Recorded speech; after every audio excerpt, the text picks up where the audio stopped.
भगवान ने कुत्ते को बनाया और कहा, पूरे दिन अपने घर के दरवाजे के पास बैठो और जो भी आए या गुजरे उस पर भौंकना। इसके लिए मैं तुम्हें 20 वर्ष की आयु दूंगा। कुत्ते ने कहा, यह बहुत लंबा समय है भौंकने के लिए, मुझे केवल 10 साल ही दीजिए और बाकी 10 मैं आपको वापस करता हूं। भगवान मान गए। फिर भगवान ने बंदर को बनाया और कहा, तुम करतब करो और लोगों को हंसाओ, इसके लिए मैं तुम्हें 20 वर्ष की आयु दूंगा। बंदर ने कहा, 20 वर्षों तक करतब करना, क्या मैं 10 वर्ष वापस कर दूं जैसे कुत्ते ने किए? भगवान मान गए। इसके बाद भगवान ने गाय को बनाया और कहा, तुम्हें हर दिन किसान के साथ खेत में जाना है, उसका हाथ बटाना है और किसान के परिवार को दूध देना है। इसके लिए मैं तुम्हें 60 वर्ष की आयु दूंगा।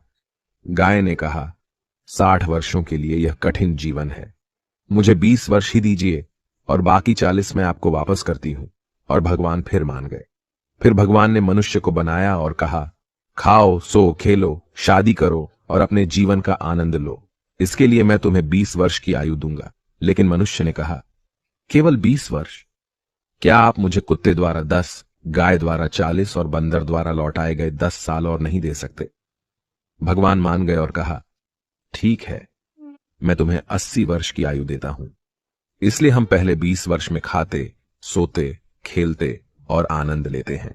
अगले 40 वर्षों में हम अपने परिवार को सपोर्ट करने के लिए सूरज में मेहनत करते हैं। अगले 10 वर्षों में हम अपने पोते पोतियों के मनोरंजन के लिए बंदर की तरह करतब करते हैं। और आखिरी 10 वर्षों में हम बरामदे में बैठकर सभी पर चिल्लाते हैं। यही मानव जीवन है।